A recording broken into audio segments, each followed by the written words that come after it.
어제는 예수님과 대화를 하는 유대 종교자들을 통해서 유대 종교 지도자들을 통해서 위선에 빠진 신앙이라는 제목으로 말씀을 살펴보았습니다.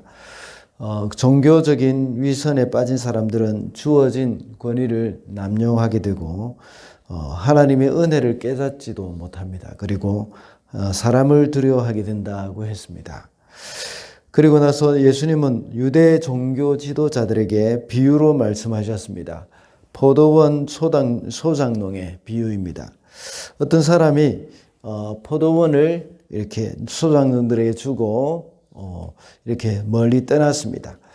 포도원 소출의 얼마를 받으려고 나중에 그의 종을 보냈습니다. 그러자 농부들은 그 종들을 보낼 때마다 때려서 보내기도 하고 심지어 죽이기까지도 했습니다. 최종적으로는 그의 아들을 보냈지만 악한 농부들은 끝내 그 아들까지 죽이고 말았습니다. 그 결과 포도원 주인은 그 농부들을 다 죽이고 그 포도원을 다른 사람에게 주게 된다는 말씀을 하셨습니다. 예수님의 이 비유는 유대 종교 지도자들에 빗대어서 한 말씀입니다. 그들이 하나님을 섬긴다고 했지만 실제로는 참된 믿음이 아닌 불신앙의 모습이었기 때문입니다. 어제도 우리가 살펴봤지만 이런 모습은 오늘날 믿는다고 하는 그리스도인들에게도 쉽게 찾아볼 수 있는 것이기 때문에 늘 우리가 경계해야 하는 모습이라고 할 수가 있습니다. 그래서 오늘은 불신앙에 대한 하나님의 반응이라는 제목으로 말씀을 살펴보도록 하겠습니다. 첫째로 불신앙에 대한 하나님의 반응은 끝까지 참으신다는 것입니다. 5절 6절을 보면 주인이 또 다른 종을 농부들에게 보냈더니 그들은 그 종을 죽였다. 그래서 또 다른 종을 많이 보냈는데 들어는 죽이고 들어는 때리고 들어는 죽였다. 이제 그들에게 단 한 사람 곧 사랑하는 아들이 남아 있었다. 마지막으로 그 아들을 그들에게 보내며 말하기를 그들이 내 아들이야 존중하겠지 하였다.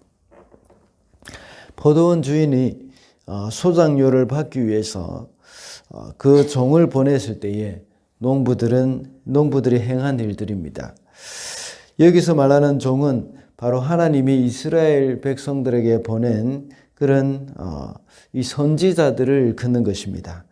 이스라엘 백성들은 지금까지 하나님이 보내신 선지자들을 핍박하고 죽이기까지 했습니다. 마지막에는 아들을 보냈습니다. 그러자 그들은 악한 농부들은 그 아들까지 죽이고 말았습니다. 여기서 하나님께서 얼마나 많은 하나님의 종들을 보냈는지 그 기록이 되어 있습니다. 수많은 선지자들을 보냈지만 이스라엘 백성들은 그들을 핍박했습니다. 그리고 마침내 하나님의 아들 예수님까지 죽여버렸던 것입니다. 사도행전 7장에 보면 스데반 집사가 유대 백성들과 지도자들 앞에서 설교를 할 때 다음과 같이 말을 했습니다. 당신들의 조상들이 박해하지 않은 예언자가 한 사람이나 있었습니까? 그들은 의인이 올 것을 예언한 사람들을 죽였고 이제 당신들은 그 의인을 배반하고 죽였습니다. 여기서 말하고 있는 그 의인을 배반하고 죽였다고 말할 때 그 의인은 바로 예수님을 일컫는 것이죠. 하나님은 이스라엘 백성들에게 이렇게 많은 종들을 보냈고 아들까지도 보냈다는 것을 알 수가 있습니다. 이 말은 아들까지도 보냈다는 그 말은 끝까지 참으셨다는 것입니다. 수많은 그들의 종을 하나님의 종을 보내셨지만 또 그들이 죽였고 마침내 아들까지 보내셨다는 겁니다. 아들까지 보낼 정도로 끝까지 이 악한 농부들을 참으셨다는 것입니다. 이와 같이 우리 죄인들을 향한 하나님의 참으심은 한이 없으십니다. 때로는 우리의 부족함과 연약함을 넘어서 우리의 죄악된 모습을 보실 때마다 형벌을 하신다면 우리는 아무도 살아남을 사람이 없을 것입니다. 죄인을 향한 주님의 이 오래 참으심의 은혜로 우리는 지금까지 살아가고 있음을 우리가 알 수가 있습니다. 둘째로 불신앙에 대한 하나님의 반응은 형벌을 내리신다는 것입니다. 9절입니다. 그러니 포도원 주인이 어떻게 하겠느냐? 그는 와서 농부들을 죽이고 포도원을 다른 사람들에게 줄 것이다. 하나님은 끝까지 참기만 하시지는 않았습니다. 그들의 악한 행동에 대한 형벌을 내리십니다. 악한 농부들이 아들까지 죽이는 그 가운데 주인은 그들을 죽이고 포도원을 다른 사람에게 줄 것이라는 것을 말씀하셨습니다. 불신앙에 대해서는 결국은 형벌이 있을 것이라는 것입니다. 많은 학자들은 주후 70년에 있었던 그 디도 장군에 의해서 예루살렘이 멸망했던 것을 이 말씀에 대한 이 결과 또 이제 실제적인 증거라고 말을 하고 있습니다. 그러나 여기서 사실은 거기서 그치는 것이 아니라 궁극적으로 불신앙의 결과는 영원한 형벌을 맞이하게 될 것을 말씀하는 것입니다. 그리고 포도원을 다른 사람들에게 주리라는 말은 그 아들을 거부한 이스라엘이 이 선택한 그 하나님이 선택한 백성의 신분에서 이제는 제외된다는 것입니다. 그리고 새로운 백성이 일어날 것이라는 것을 말씀하고 있습니다. 새로운 백성은 어떤 사람인가 하면 요한복음 1장 13절에 나와 있는 것처럼 혈통이나 육정이나 사람의 뜻으로 말미암아 난 것이 아니라고 했습니다. 그것은 오직 그리스도를 받아들이는 그 신앙에 의해서 하나님의 백성이 될 것이라는 것입니다. 이스라엘에 대한 하나님의 심판은 이방인을 구원함으로써 이루어지기도 합니다. 오늘 본문에 보면 하나님께서 그 포도원을 다른 사람에게 줄 것이라고 말씀하신 것 같이 하나님께서는 이렇게 이 이방인을 구원하는 그러한 은혜가 있다는 것입니다. 요나서에 보면 하나님께서 니느웨를 구원하신 것은 이스라엘에 대한 심판이기도 합니다. 하나님이 아무리 선지자를 이스라엘에 보내서 회개를 외쳐도 이스라엘이 듣지 않자 하나님께서는 그 이스라엘의 원수인 아수르를 회개하게 함으로써 이스라엘에게 경고를 하신 것입니다. 이것이 역시 심판이라고 할 수가 있습니다.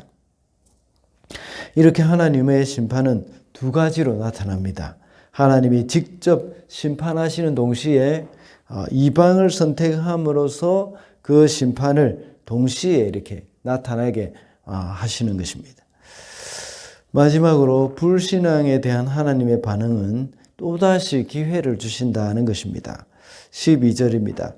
그들은 예수께서 자기들을 겨냥하여 이 비유를 말씀하신 것을 알아차렸으므로 그를 잡으려고 하였으나 무리를 무서워하였다. 그래서 그들은 예수를 그대로 두고 떠나갔다. 이렇게 하나님이 이스라엘을 심판하시겠다고 말씀하시지만 예수님은 여전히 또다시 기회를 주시는 겁니다. 이 말씀을 듣고 다시 돌아오라는 것입니다. 유대 종교 지도자들은 이 악한 포도원 소작인들, 그 비유로 자신들에게 하는 말씀임을 알았습니다. 그것을 자기들을 겨냥해서 하신 것이라고 알아차렸다는 것입니다. 그렇다면 주인이 원하는 것은 무엇이겠습니까? 예수님이 원하시는 것은 무엇이겠습니까? 그 말씀을 자기들을 향해서 하시는 것임을 알게 되었다면 회개하고 돌아와야 하는 겁니다. 예수님은 이렇게 말씀하심으로 여전히 기회를 주고 계신 것입니다. 그러나 끝내 그들은 회개하는 대신에 주님을 대적하게 됩니다. 그것이 바로 사도행전 7장에 보면 스데반의 설교를 들은 사람들에게 동일하게 나타나는 그런 현상이라고 볼 수 있습니다. 주님은 스데반의 설교를 통해서 또다시 기회를 주신 것입니다. 그러나 그들은 회개하기를 거부하고 오히려 스데반을 돌로 쳐 죽인 겁니다. 사도행전 7장 54절에 보면 개역개정으로 읽어보면 그들이 이 말을 듣고 마음에 찔려 그를 향하여 이를 갈았다고 말씀하고 있습니다.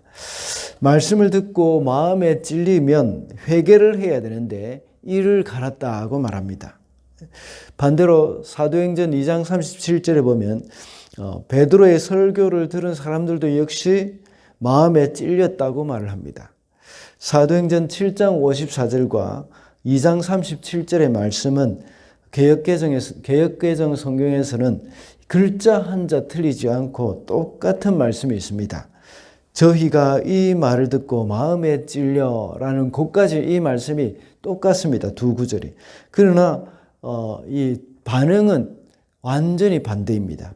이렇게 마음에 찔린 것은 동일한데 그 반응은 베드로 설교를 들은 사람들은 마음에 찔려서 형제여 내가 어찌할꼬 하면서 회개한 것이고, 스데반의 설교를 들은 사람들은 똑같이 마음에 찔려서 마음에 찔림이 있었지만 그들은 이를 갈고 마침내 강팍한 마음을 가지고 이 회개하기는커녕 오히려 스데반을 돌로 쳐 죽인 것입니다. 이와 같이 이스라엘 유대 종교 지도자들도 마찬가지입니다. 역시 자기들을 가리켜 말씀하신 그런 비유인 줄을 알았지만 그들은 회개하기는커녕 오히려 예수님을 잡고자 했습니다. 그렇지만 무리를 두려워해서 그냥 갔다고 기록되어 있습니다.